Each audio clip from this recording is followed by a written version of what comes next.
Çfarë ndodhi? Që gjithë ata që na ndjekin duhet të jenë të qartë, ore çka ka ndodhur? Se ne kur dëgjojmë fjalën incident, është gërvishur në një anglez thonë. Në fakt janë vrarë 44 dhe 42 janë plagosur. Tani, çfarë ka ndodhur në 2 minuta? Na trego për gjithë ata që na ndjekin. Jo për mua, për gjithë ata që na ndjekin. Para se të vemi te incidenti duhet të kuptojmë situatën para incidentit. Po, kishte një situatë, shiko.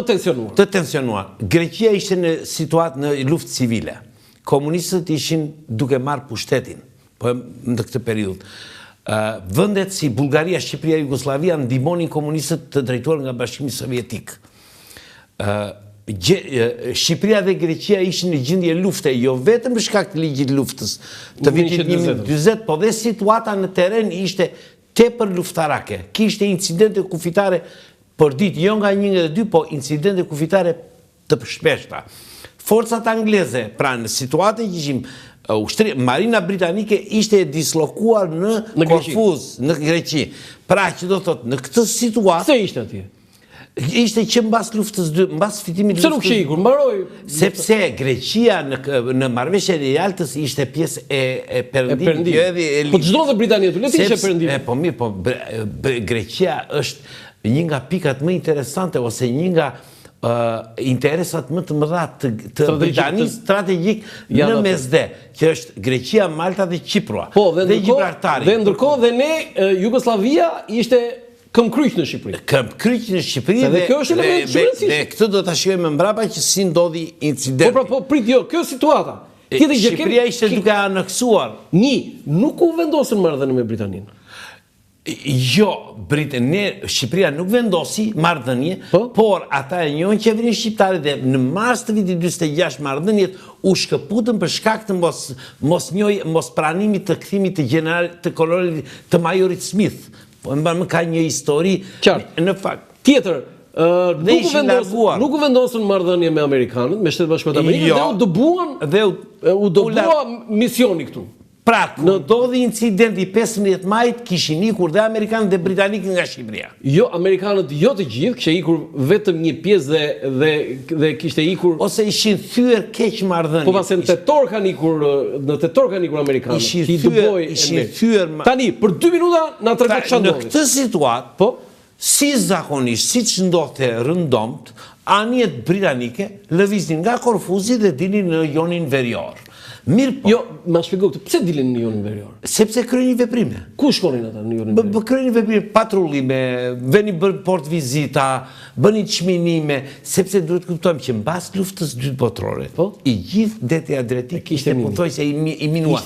Atëherë çfarë ndodh? Britania dhe vendet e tjera të Evropës, ku Shqipëria nuk ishte pjesë, kishte kapacitetet e çminimi, bën çminimi e kanal, ne quajmë kanal, në fakt është një rrugë kalim për gjatë gjithë Bregdetit dhe në krahun lindor. Ishte një kanal i cili vinte nga Patrasi, vinte në Igumenic, vinte në Sarand, vinte në Korfuz, në Sarand, në Imar, në Vlorë, pra të gjitha anijet ku lëviznin nga jugu në veri apo nga veriu në jug, nuk kalonin sipas rrugëkalimit tanishëm, kalonin në këtë korridor që ishte pastruar. E do thë, se ishte i pastruar kalonin aty? Kalonin aty, dhe kjo ishte bërë në fund vitit 25 dhe 24-25. Në datën 22 tetor? Në 15, e para fillon në 25. Ke një parangjarje? Është një parangjarje. Sa ditë para?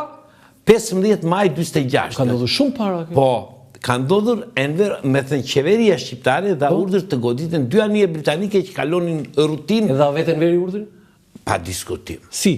Shikoni, se akoma s'kemi vajtur te ngjarja. Veprime të tilla nuk bëhen pa miratimin dhe pa urdhrin e drejtues e komandantit përgjithshëm, sepse jemi kopaqe. Jo, një sekondë, u futën, do të thënë ideja është në 19 maj, 15 maj, u futën anijet britanike nga Korfuzi, nga veriu për të vajtur në Korfuz. Dhe kaluan në ujrat tona. Po aty ishte kanali. Po mirë, ujrat ishin tonat? Tonat, kanë kaluar para Sarandës. Dhe Enveri dha urdhër për zjarr? Natyrisht. Jo për goditje, po për paralajmërim. Do të në ajër? Me thënë, me tejkalim ose me mosmbritje dhe nuk u godit. Me tejkalim do thënë me flurudha hark. Që të mos i prekte. Të mos i prekte. Ore, ata kur i pan, prit sa ta menin Enverin, si funksionoi? Jo, shikosisht. Anijet kalonin rutinë aty, çdo ditë. Po ditë, pse pikërisht atë ditën? Atë ditë ishte edhe në urdhër. E thjesht, atë ditë ishte në urdi, nesër goditini. Pra, nuk ishte e pa pritur. Nuk ishte pa pritur. Jo, ishte e planifikuar. U qëlluan. Atë ikën ata. Në bas kësaj, qeveria shqiptare në datën 21, maj, nxori një urdhër ekzekutiv që ndalonte kalimin paqësor të gjitha anijeve të luftës në territorin shqiptar. Pra, atë që bëri në 15 me armë, e bëri me ligj. Reagoi Britania?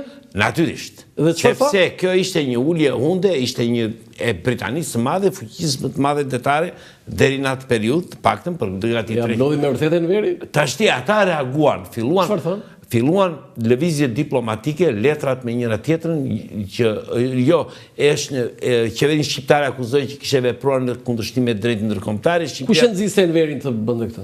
Shiko, un kam kjo është e vërteta është që këtu nuk kemi një burim, por nga çfarë kuptoj unë, nga mbrapa gjithë historisë ka qenë Jugoslavia. Sepse qëllimi i Jugosllavisë mund të arrijë për aneksimin e Shqipërisë vetëm nëse izolohej Enver Hoxha dhe qeveria shqiptare.